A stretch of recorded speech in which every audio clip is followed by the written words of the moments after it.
जय श्री राम। नमस्कार विद्यार्थियों। 12वीं क्लास में हमने ग्रामर पढ़ना शुरू किया था।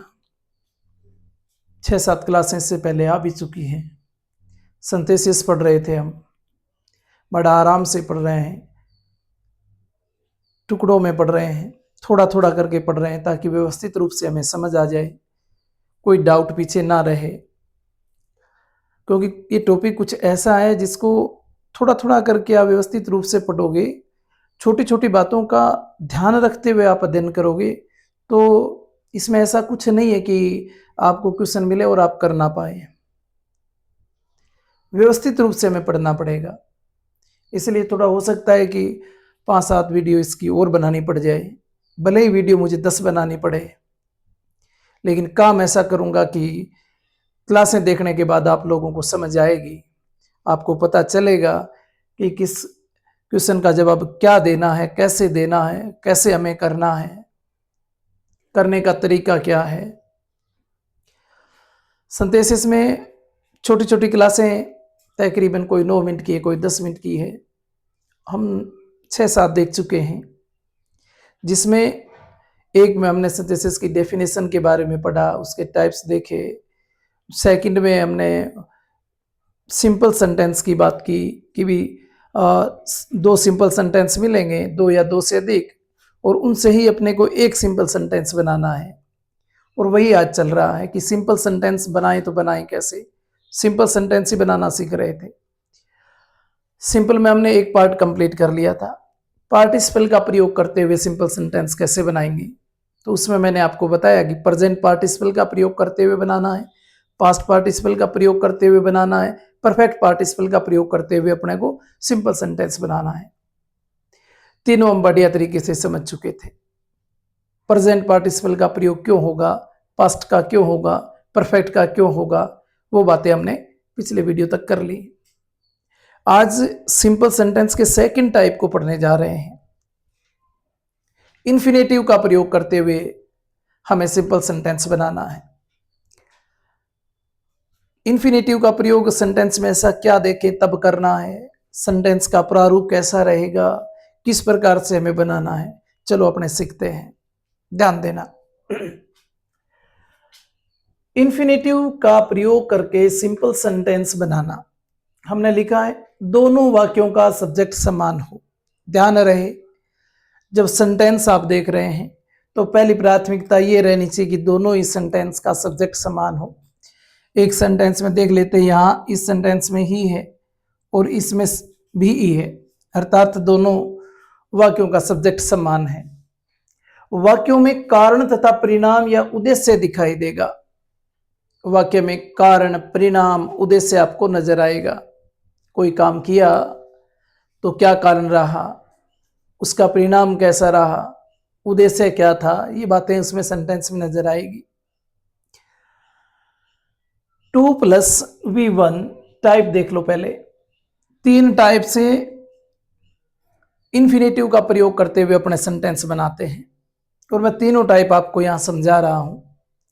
देखो, पहला टाइप तो है कि सेंटेंस आपको एक्टिव में मिलेंगे दोनों ही, और जब एक्टिव में सेंटेंस होता है तो 2+V1 का प्रयोग करते हुए सेंटेंस बनाना 2+V1 इन्फिनेटिव कहलाता है। टाइप सेकंड में भी थोड़ा सा फर्क रहेगा। टाइप सेकंड में भी दोनों सब्जेक्ट समान होंगे। 2+V1 का प्रयोग करते ही हमें बनाना है। बताऊंगा सेकंड टाइप में सेंटेंस आपको कैसे मिलना है। उसके बाद अपने जैसा आपको समझ आए उसके अकॉर्डिंग आप अपने रूल बना लेना, कोई रूल वाली विशेष बात है नहीं इसमें। टाइप थर्ड में एक सेंटेंस हमें पैसिव में मिलेगा। 2+V1 तो लगा ही रहे थे, और आप जानते हो कि 2+V1 का पैसिव आंसर क्या होता है, 2 के साथ बी लगा देना, और पैसिव में मैन वर्ब की थर्ड फॉर्म आती है।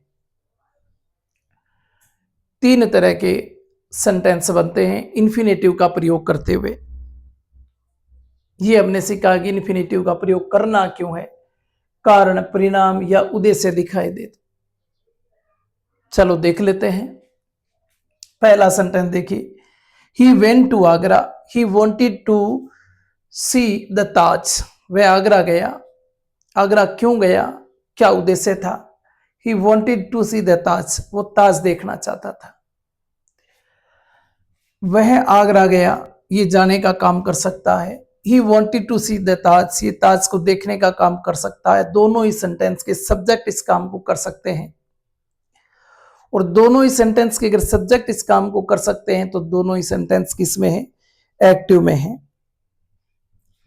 मैंने कहा था आपको कि ये सबसे पहले देखना है कि दोनों सेंटेंस के सब्जेक्ट समान है क्या, फिर ये ध्यान करना है कि सेंटेंस एक्टिव में है क्या। दोनों हमने देख लिया।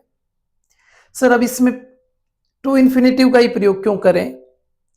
क्योंकि वो आगरा गया और उसका कारण समझ लें, उद्देश्य समझ लें कि क्या था आगरा जाने का? ताज देखना। पार्टिसिपल पढ़ के आए थे, किसी से कोई मैच नहीं कर रहा। उसमें सब्जेक्ट जरूर समान था, यहां भी सब्जेक्ट समान है, लेकिन वहां एक्टिविटियां अलग थी। करना क्या है? ही वेंट टू आगरा, तो पहले वो आगरा गया। आगरा जाने का जो उद्देश्य है, उस उद्देश्य को टू इन्फिनेटिव के रूप में हमें यूज में लेना है। तो पहला सेंटेंस ऐसा ही लिख देंगे, he went to Agra. Second sentence को इन्फिनेटिव में बदलते हुए इसको सिंपल सेंटेंस बना देना है। तो अगर हम ही वांटेड, वो चाहता था, उद्देश्य तो क्या है? टू सी द ताज, ये चाहता था। और अगर अपने उठा के इतना यहां रख दें तो ये देखो, मैं यहां इसको लिख देता हूं टू सी। ये देखो 2+V1 आ गया, 2+V1 आ गया। इसका मतलब हमने इन्फिनेटिव का प्रयोग कर लिया सेंटेंस में। द ताज, इसी को कहते हैं इन्फिनेटिव का प्रयोग करते हुए सिंपल सेंटेंस बनाना एक्टिव वॉइस के सेंटेंस में। ध्यान रहे दोनों सेंटेंस एक्टिव वॉइस में हो। खैर एक सेंटेंस और देख लेते हैं, उसमें भी सब्जेक्ट समान, जहां मैंने लिखा है type second. She is very fat, वह बहुत ज्यादा मोटी है। सी कैन नॉट रन, वो भाग नहीं सकती।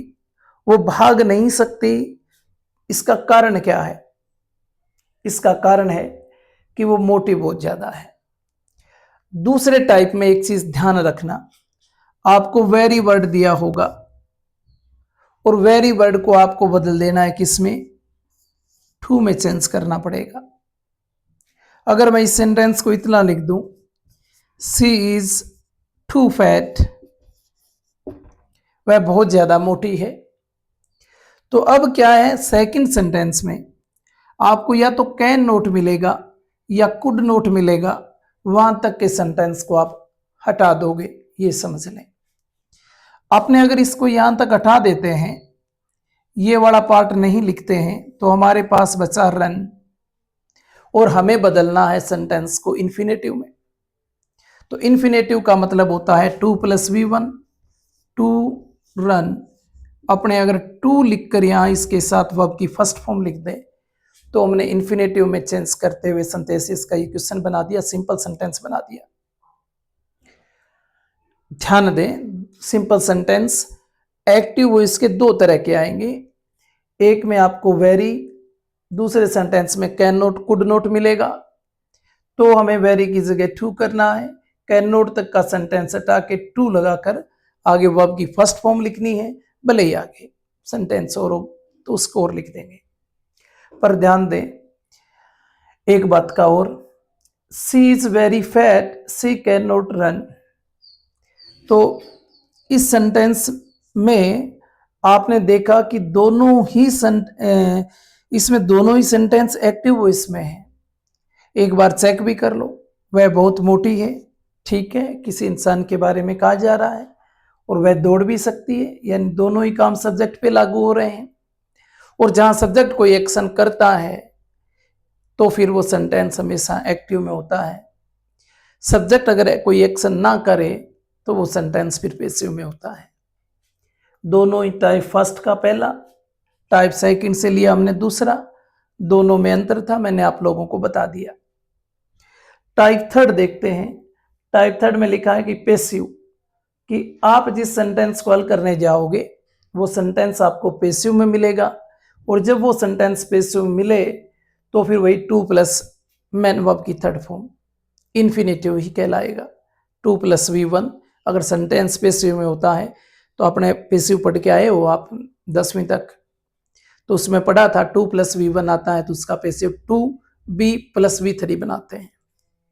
बस यही है। He wanted to educate his son, वो अपने बच्चों को शिक्षित करना चाहता था।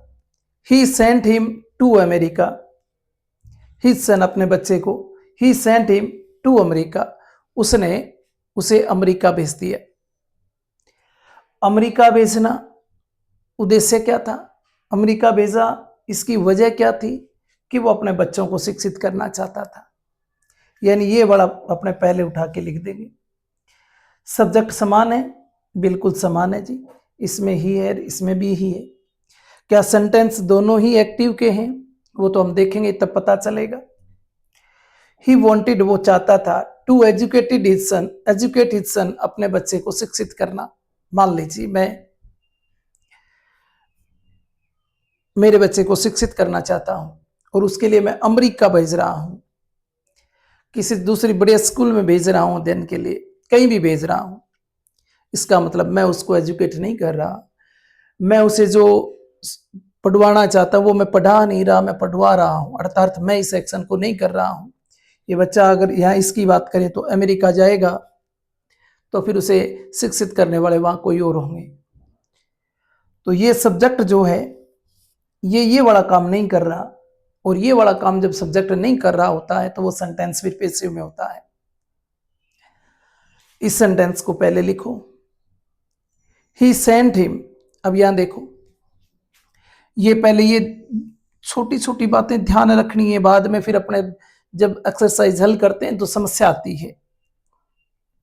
ही सेंट हिम टू अमेरिका, मान लीजिए आप इस सेंटेंस का सिंपल सेंटेंस बना रहे हैं और आपने यहां लिख दिया ही सेंट हिम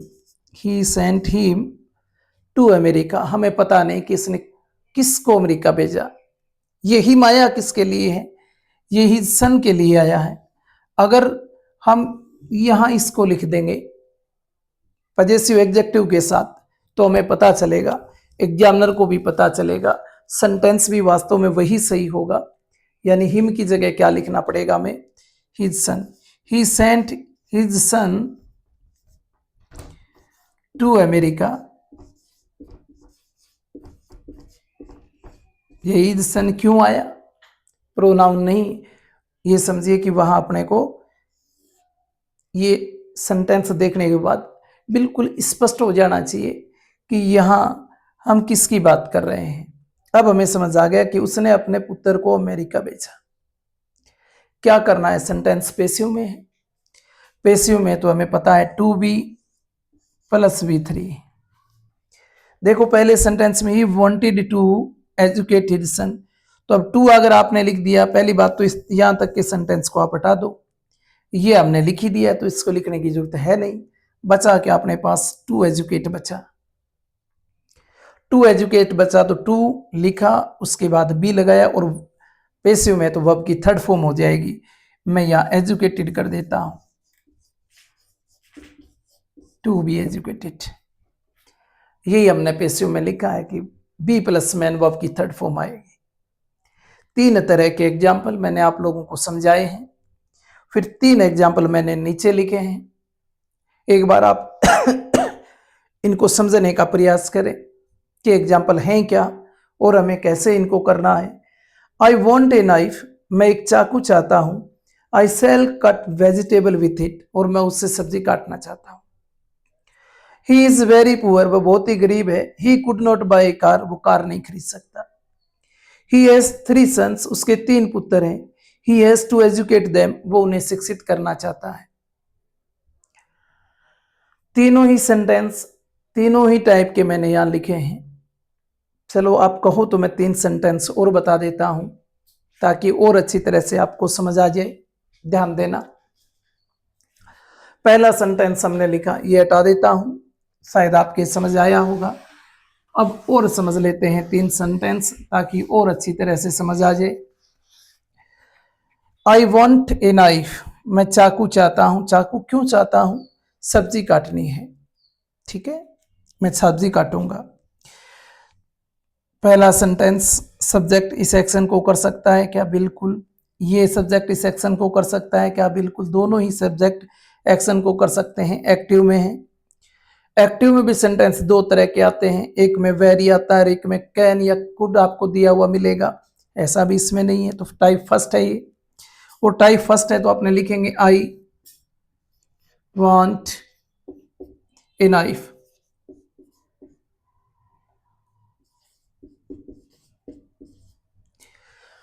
अब आपने पढ़ा था इन्फिनेटिव का प्रयोग करेंगे तो 2 + V1 आएगा। अगर यहां तक के सेंटेंस को हटा दिया जाए तो फिर वर्ब आ जाएगी आगे, टू कट वेजिटेबल।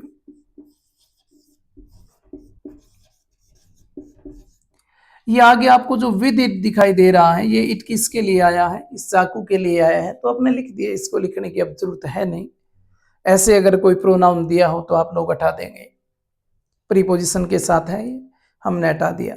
सेंटेंस बना I want a knife to cut vegetable.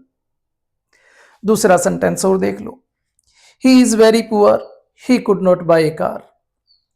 He is very poor, वो बहुत ही गरीब है। He could not buy a car, वो कार नहीं खरीद सकता। सब्जेक्ट दोनों ही एक्टिव एक्शन कर रहे हैं, इसका मतलब एक्टिव में है सेंटेंस हमारा। लेकिन वेरी आ गया, और इधर मैंने आपको कहा था कैन नॉट आपको कुड नॉट में से मिलेगा, तो फिर हमें टाइप सेकंड है, सेंटेंस एक्टिव में है, तो वेरी की जगह क्या कर देना है? ये पहले का आंसर था, सेकंड का देखो, he is too poor, he is too poor। अब हमें टू लगा देना है, और कैन नोट और कुड नोट तक के सेंटेंस को हटा देंगे। यहां तक के सेंटेंस को हटाएंगे तो हमारे पास बचा बाय ए कार, इसके आगे हमने लिख दिया बाय ए कार। उम्मीद करता हूं कि आपको समझ आ रहा होगा। फिर भी ना समझ आए तो मैं बार बार आप लोगों से ये कहता हूं कि आप कमेंट कर दिया करें, कमेंट में लिख दिया करें, ताकि मेरे को पढ़ने को मिले कि आपको कौन सी बात समझ नहीं आई, और अगले दिन वो बात मैं आपको बता दूं। तीसरा, he has 3 sons, he has to educate them. उसके 3 पुत्र हैं और तीनों पुत्रों को वो शिक्षित करना चाहता है। तो ये वाला सेंटेंस अपने देखो, ही हैज 3 सन्स एक्टिव में है, he has to educate them, वो उन्हें शिक्षित करना चाहता है। शिक्षित करना चाहता है, लेकिन वो ये काम खुद नहीं करवा। वही बात जो हमने पहले पढ़ी थी, उसमें क्या था कि ये देखो, he sent his son to America, sorry, he want to educate his son, ये वाला पार्ट पहले आ गया था जो पैसिव में था, और बाद में ही सेंट हिम टू अमेरिका, उन्होंने उसे अमेरिका में भेजा, वो था अपना एक्टिव में। या ये वाला एक्टिव में है, ये पैसिव में है। तो इसमें एक बात इसका भी ध्यान रखें कि जो पार्ट पैसिव में होगा वो बाद में आएगा, जो एक्टिव में होगा वो पहले लिखेंगे। तो इसमें बाद वाला पार्ट एक्टिव में था, इसलिए हमने पहले ये वाला पार्ट लिखा। इसमें पहले वाला सेंटेंस एक्टिव में है, दूसरा सेंटेंस पैसिव में है, तो पहले वाला अपना लिखेंगे, he has 3 sons. He has 3 sons, और यहां फिर अपने को 2 लगा देना है। अब पैसिव में है तो फिर बी भी लगाएंगे, और मेन वर्ब की थर्ड फॉर्म लिख देंगे। तो 2 आ गया ना, यहां तक का ये हट जाएगा, 2 आ गया, बी लगा दिया, एजुकेट की थर्ड फॉर्म कर दो, एजुकेटेड। देम लिखने की जरूरत है नहीं, क्योंकि हमने यहां तो हमें पता चल गया, देम तो आया था उनके बच्चों के लिए, ये 3 सन्स के लिए देम आया हुआ था, आपने यहाँ 3 सन्स से लिख दिया यहाँ। तो अब आपको ऑब्जेक्ट लिखने की जरूरत नहीं है, उसको हटा देंगे। ही हैज सेंटेंस बना आपने, he has 3 sons to be educated.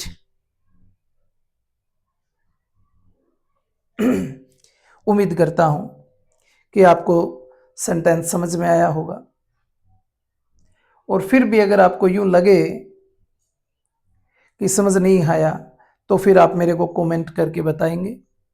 एक और ध्यान, ये जो यूट्यूब पे अपनी क्लासेस हैं, मुहिम है कि हर बच्चे तक, जो भले ही आर्थिक स्थिति से या शारीरिक स्थिति से विद्यालय तक ना पहुंच पाए, कोई भी समस्या हो, घर पे बैठ के बढ़िया अध्ययन कर ले, तो आप लोग ज़्यादा से ज़्यादा फॉलो करते जाएं, शेयर भी करते जाएं, उस शेयर उस विद्यार्थी तक पहुंचा दें जो विद्यार्थी अतिरिक्त अध्ययन ना कर पाए या फिर प्राइवेट स्कूलों के अंदर अध्ययन ना करने में सक्षम रहे लेकिन पढ़ने में अच्छा है। तो आप यह पहुंचाएंगे तो मेरे को लगेगा कि शायद मेरी जो मुहिम थी ये कि हर बच्चे के साथ अपने बिल्कुल आराम तरीके से अपने ये जो सिंथेसिस वाला टॉपिक है या पूरी ग्रामर है, बुक की पोइम्स जो हैं, लेसन क्वेश्चन आंसर जो हैं, सब अपने देखने वाले हैं, तो हर बच्चे के पास ये पहुंचे। धन्यवाद। जय सिया राम। आज के लिए इतना ही, बाकी अपने फिर कल देखेंगे।